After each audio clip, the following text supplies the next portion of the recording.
Your child is going to grow up and form relationships with friends, with partners, eventually maybe with children of their own. And the quality of those relationships, how close they can get to people, how safe vulnerability feels, how much they can let someone in, is being shaped right now, in your home, in the ordinary moments you don't think twice about. Most parents have never heard of avoidant attachment, and almost none of them realize they might be building it in their child without knowing. Not through cruelty, not through neglect, through something much smaller and much more common than either of those things. Through the way they respond, or don't respond, when their child brings them a feeling. This video is about what avoidant attachment actually is, how it forms in childhood, and most importantly, what you can do differently, starting today, to make sure your child grows up knowing that their emotional world is safe to share. Let's start with what you're actually building in those early years. 1. What you're actually teaching your child about emotions. Every time your child comes to you with a feeling, fear, sadness, frustration, hurt, and you respond, you are teaching them something. Not with words, with the response itself. When you say, "You're fine, stop crying," before they've had a chance to feel anything, you're teaching them that their distress is inconvenient. When you change the subject the moment things get emotionally heavy, you're teaching them that tenderness makes people uncomfortable. When you solve the problem immediately, instead of sitting with the feeling first, you're teaching them that emotions are obstacles to move past, not experiences to move through. Done once, none of these responses mean anything. Done consistently, over months and years, they build a rule inside your child's developing brain. A rule that says, "My emotional needs are too much. The safest thing to do with them is keep them to myself." That rule is the beginning of avoidant attachment. And here is what it eventually produces. A child who stops bringing you their hard feelings. A teenager who says, "I'm fine," and means, "I stopped expecting you to ask." An adult who pulls away the moment a relationship asks for real vulnerability. Who confuses emotional self-sufficiency with strength. Who has never learned that being close to someone safe is not the same as being weak. You are not that parent intentionally, but you might be that parent accidentally. And the difference between those two things is what you do with this information. 2. The moments it actually happens, and what to do instead. Let's make this specific. Because avoidant attachment doesn't form in dramatic scenes, it forms in moments exactly like these. Your 2-year-old falls and cries. You say, "You're okay, get up," and move on within seconds. What your child needed in that moment wasn't solutions. They needed 2 seconds of acknowledgement. "That hurt, didn't it? Come here."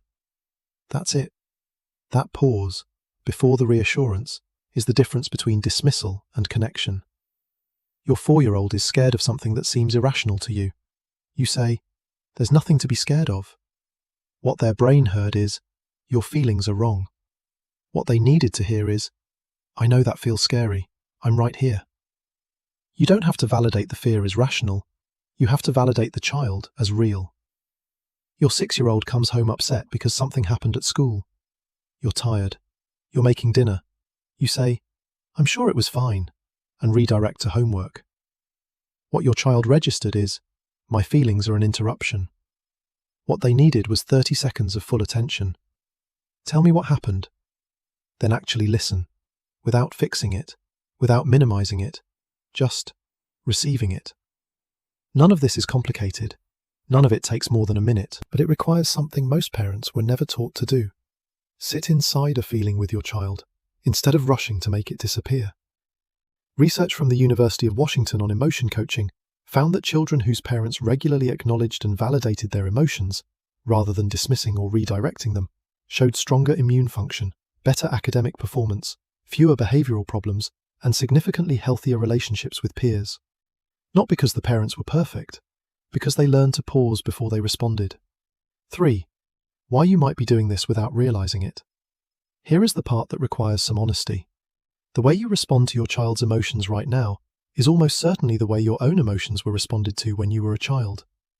If your parents changed the subject when things got emotionally heavy, you probably do too.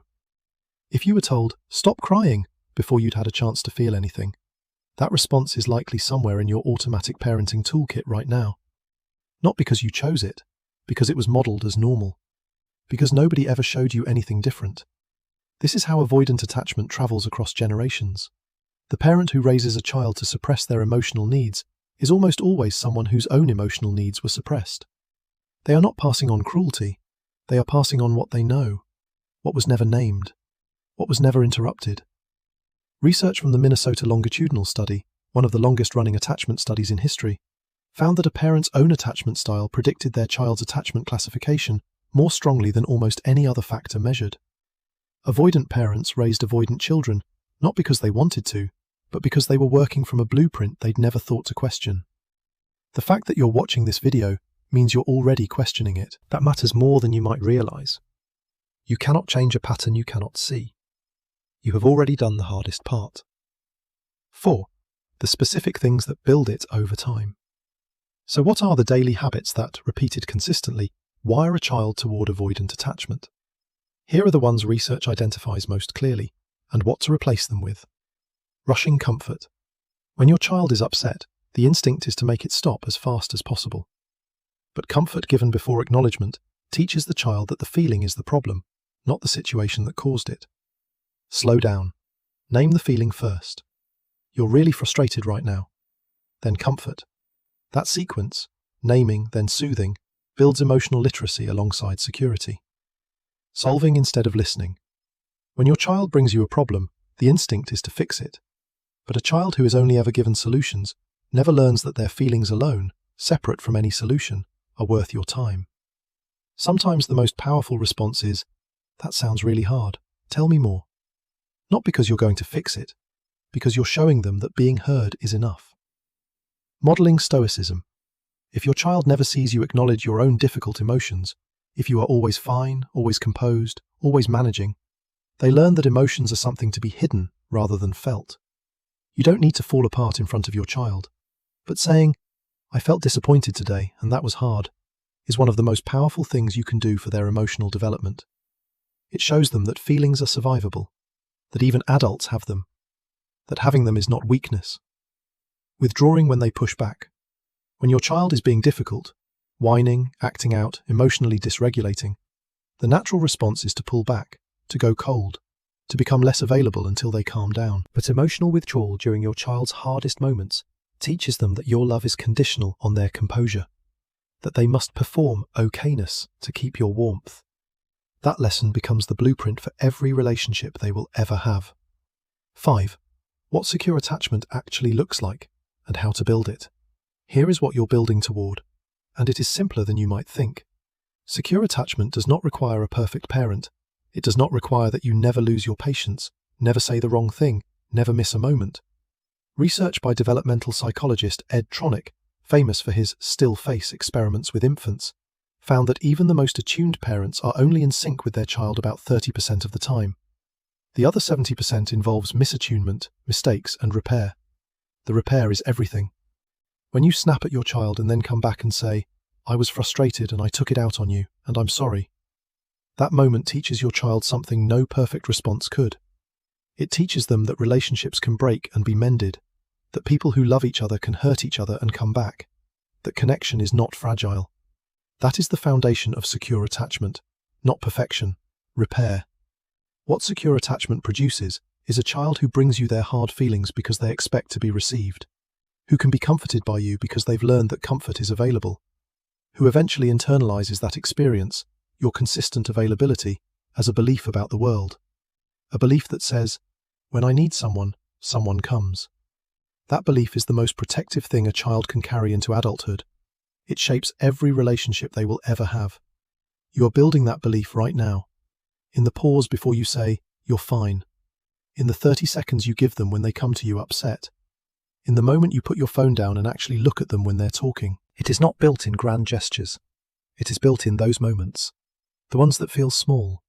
The ones that are actually everything. Avoidant attachment doesn't start with a bad parent.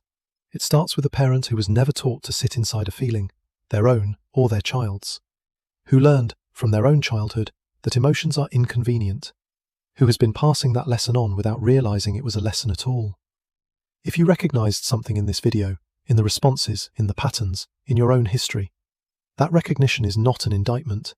It is an opening. Every parent has moments they would take back. Every parent has patterns they inherited without choosing them. What matters is what happens next. The next time your child brings you something hard, the next time your instinct is to say, "You're fine," and you pause instead, and ask, and wait, and actually listen. Those moments are not small. They are the moments your child's brain is using to write the rules about whether the world is safe to feel things in. Write good rules. Subscribe to Mindful Parenting. We'll be here every week.